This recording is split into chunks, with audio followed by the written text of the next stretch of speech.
Sedikit demi sedikit, keterlibatan Putri Chandrawati, istri dari Ferdy Sambo, atas pembunuhan berencana yang dilakukan suaminya. Bahkan teman-teman Kamarudin berpendapat bahwa dalang atau otak dari kasus ini adalah sebenarnya Putri Chandrawati. Bagaimana pernyataan Kamarudin teman-teman? Mari kita saksikan cuplikannya. Polisi, rumah pejabat utama polisi, jadi mudah-mudahan bukan urusan wanitanya polisi. Saya belum kenal keluarga terdakwa, saya sudah tulis duluan. Itu tidak asal saya tulis. 5 menit kemudian ada saksi Sangga Sianturi langsung menelpon. Itu beremu pulang, beri yang mana? Sungai Bahar di mana pulang itu? Saya belum pernah dengar Sungai Bahar ini. Maka saya bilang, sampaikan kepada dia, saya bersedia melindungi, lakukan ekshumasi atau penggalian, lakukan visum et repertum dan otopsi. Itu saran saya. Siapa pengacaranya? Luar biasa. Itu makanya kita perlu penyertaan Tuhan. Jangan kita hanya beragama tapi tak bertuhan. Tuhan itu sangat penting. Makanya sembah dan pujilah Elohim karena Dia Maha Dahsyat, Maha mengetahui. Segala rahasia bisa dibongkar. Saya cuma mengucapkan saja. Dia yang membuktikan. Dengan dakwaan yang diberikan oleh BPU, apakah yakin akan bahwa kamu akan dihukum seberat-beratnya? Bagaimana kira-kira? Sebenarnya saya tidak pernah bercita-cita untuk menghukum orang seberat-beratnya. Yang paling saya inginkan adalah pertobatan. Karena Elohim juga menghendaki pertobatan. Semua kita ini orang berdosa. Tapi Elohim mau kita bertobat supaya kita masuk surga. Itu intinya. Jadi Sambo juga sebenarnya kalau dia bertobat, menyadari dan tidak berbelit-belit, sebenarnya saya mau memfasilitasi restoratif justice. Saya mau dia diampuni oleh keluarga. Tapi karena terus dia membuat skenario, udah kalian lihat tadi kan, berbelit-belit, menghilangkan barang bukti, merusak barang bukti, melibatkan anggotanya segitu banyak, hampir 100 orang, itu kan kejahatan luar biasa. Jadi sebenarnya kita tidak mau orang dihukum yang sangat berat, karena percuma dihukum berat. Toh Lauli juga sebagai Menteri Hukum HAM tidak mampu membina lembaga pemasyarakatan. Toh pedagang narkoba juga dari lapas. Itu bukan rahasia umum. Karena orang-orang di apa itu di lapas itu juga dimanfaatkan oleh para sipir dan kepala rutan dan kalapas untuk mencari duit, menipu orang di luar. Saya sudah ngali banyak perkara, penipunya berasal dari lapas. Jadi apa yang dicita-citakan oleh Sacipto Raharja tentang lembaga pemasyarakatan tidak tercapai. Karena kenapa? Karena orang itu sibuk berdagang remisi, berdagang yang lain-lain, berdagang narkoba di lapas itu. Jadi sebetulnya lebih bagus hukumannya misalnya tidak terlampau berat tapi dibina. Tetapi kalau dia berbelit-belit terus, saya akan minta kepada hakim dan jaksa supaya dituntut atau divonis hukuman mati. Tapi kalau dia sadar dan bertobat, biarlah itu urusannya dia dengan jaksa dan hakim. Saya tidak mau komen atau tidak mau intervensi. Tapi kalau dia terus tidak mau jujur, saya akan gunakan segala cara supaya dia dihukum mati. Intinya. Pak, tapi saya lebih senang dia bertobat. Kalau Bapak membantah adanya pelecehan seksual itu, apa motif yang Bapak tahu? Kan begini, kan dia bilang pelecehan seksual atau pemerkosaan kan di Duren 3. Ya. Di Duren 3 sudah saya patahkan, sudah SP3. Ya. Enggak jadi deh. Di Duren 3 tanggal 8 pindah aja deh ke ke Magelang tanggal 4 katanya. Yakin tanggal 4? Yakin katanya. Saya buka semua percakapan tanggal 4. Dia puji-puji prianya almarhum. Luas banget, hebat banget, multi talenta, mau bingung gaji berapa. Ada nggak wanita habis diperkosa puji-puji prianya? Kan aneh, di mana-mana wanita yang diperkosa itu trauma dan benci kepada pelakunya. Ini kok dia suka banget dipuji-puji sampai dipotret lagi menyetrika baju anaknya yang lambang OSIS itu. Dikirim ke adiknya, kamu mau datang nggak ke sini bang? Bantuin kakakmu, abangku ini multi talenta katanya. Nah, yang pertama nanti ditanya oleh jaksa adalah apa saja sih talentanya? Berarti talentanya bukan cuma satu.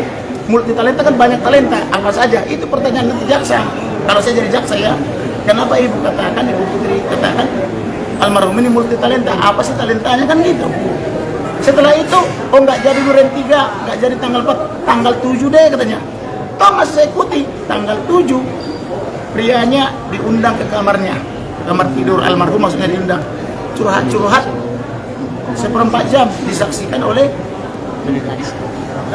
ajudan lain. Ada nggak wanita habis diperkosa curhat-curhat sampai seperempat jam di kamar tidurnya, bukannya malah ketakutan. Ini kok panggil Joshua, aku mau curhat sama dia. Loh, kok diperkosa, kok curhat. Kemudian tanggal 7 sampai tanggal 8 mereka masih hidup bersama di rumah itu bersama ajudan lain. Kok habis diperkosa masih tidur bersama? Berarti kan dia tidak takut. Ciri-ciri diperkosa tadi apa? Takut dan trauma. Harusnya panggil polisi dong. Tangkap nih, aku diperkosa. Periksa dong punyaku. Apa nanti pisau repertum, ada nggak luka-luka? Kan kalau pemerkosaan pasti luka atau lecet kan gitu. Kemudian visum psikiatrum, ini tidak ada. Kemudian CCTV dilucuti. Lah kalau kamu diperkosa, perlu bukti nggak? Perlu kan? Bukan yang menghilangkan bukti, bukan merusak barang bukti. Ini logikanya di mana? Makanya saya katakan orang pintar menjadi bodoh tanpa penyertaan Tuhan. Tapi orang bodoh akan berhikmat karena penyertaan Elohim. Jadi, kemudian tanggal 8 masih dikawal sampai ke Jakarta oleh orang yang dituduh memperkosa. Berarti tidak ada pemerkosaan. Kemudian mundur lagi, pengancaman ini kan sudah terjadi 19 Juni 2002. Apakah diperkosa juga tanggal 19 Juni? Tanggal 21 Juni masih diancam mau dibunuh sampai dia menangis ketakutan. Apakah diperkosa juga 21 Juni? Tanggal 7 Juni masih diancam juga oleh para ajudan itu. Kemudian tanggal 8 Juli 2022 adik almarhum punya kekerasan tapi dia tidak tahu apa. Datang ke rumah itu tiba-tiba dicegat oleh ajudan bernama Daden dan Romi, digeledah. Padahal dia sudah bertahun-tahun datang ke sini, tak pernah digeledah, tak pernah dihalangi masuk ke situ. Nah berarti Daden dan Romi mengetahui akan ada pembunuhan terencana. Ngerti kan?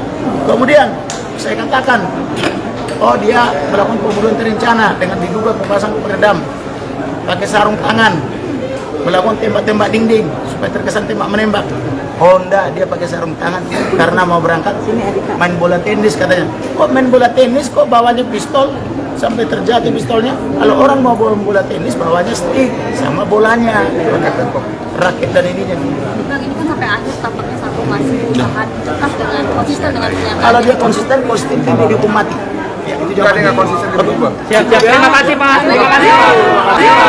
Ayo, jangan konsisten dia berubah ya. Sorry, terima kasih. Cuma Bapak lapar. Semua kita tanggung. Dari mana? Dari mana? Dari Masih dekat. Ini dari Medan. Ayo, cukup ya. Kita makan siang di rumah masing-masing. Ayo. Kerabat nih. Ini ibu ini datang dari Tanjung Priok hanya untuk bertemu. Dia bangga. Saya bangga sama Bapak Kamarudin, tanpa dibayar pun beliau luar biasa. Nggak ada pengacara yang nggak mau dibayar, ini dia nggak mau dibayar. Malah kita bayari semua biayanya. Semua biayanya luar biasa Bapak Kamarudin. Saya sebagai ibu rumah tangga nonton dari awal pertama, dari pertama saya nonton ikut. Ini sampai cacatnya yang mampu. Baik. Oke. Sebentar Pak, izin Pak. Sedikit Pak, belum. Tadi susu. Ya. Tadi belum Pak. Iya, tadi nggak belajar setelah mendengarkan dakwaan. Tanggapannya apa yang dibacakan jaksa itu adalah fakta. Memang itulah faktanya. Karena bulan Juli sampai Agustus itulah saya temukan fakta-fakta itu. Saya terus bekerja siang malam dengan tim saya menggali fakta-fakta itu. Ayo, kita makan di rumah masing-masing. Pasti kita kan dari Sambo ini Sidang mau dimulai lagi. Kalau dibilang peran dari Sambo ini adalah untuk melindungi Baradae dengan membuat Tidak, itu bohong. Yang benar dia menyuruh melakukan. Dialah otaknya. Nanti kita buktikan. Ayo, kita lanjut lagi. Kalau kemudian menyampaikan eksepsi, bagaimana Pak? Bagaimana? Menyampaikan eksepsi Tentang keberatan itu hak dia. Hak dia mengajukan keberatan sepanjang menyangkut pasal 143 junto 156 KUHP, yaitu mengenai apakah surat dakwaannya itu sudah sesuai dengan formalitas dakwaan. Kalau sudah sesuai berarti tidak ada eksepsi tentang formalitas. Kemudian menyangkut juga materi dakwaan. Apakah dakwaannya sudah cermat, sudah jelas, dan sudah lengkap? Kalau sudah cermat, jelas, lengkap, menguraikan peristiwa tindak pidana pembunuhan terencana, tentang kapan dan di mana, maka sebenarnya tidak perlu dieksepsi. Itu hanya membuang-buang waktu aja. Tapi walaupun itu hak mereka, silakan aja. Tapi menurut keluarga ini sudah lengkap secara materialnya Pak? Sudah. Yang penting tadi sudah cermat, sudah jelas, sudah lengkap, diuraikan peristiwa tindak pidana. Ingat aja CJL, C cermat, J jelas, L lengkap. Iya. Pak, terkait adanya motif lain Pak. Hah? Terkait isu adanya motif lain Pak. Motif lain. yang motif lain itu ini tata niaga narkoba dan judi. Nah itu dia. Dan sekarang setelah Ferdy Sambo juga menjadi terdakwa, judi sudah marah kembali oleh para penggantinya. Gak percaya, searching aja. Liput itu. Karena uang judi ini besar. Narkoba juga sudah beredar lagi. Buktinya kemarin ada jenderal yang ditangkap baru 4 hari jadi Kapolda. Jadi apa yang saya katakan itu adalah berasal dari Elohim. Ya. Ayo. Saya tidak menyebar hoax. Cukup ya. Oke, kasih ya Bang. Ayo makan siang.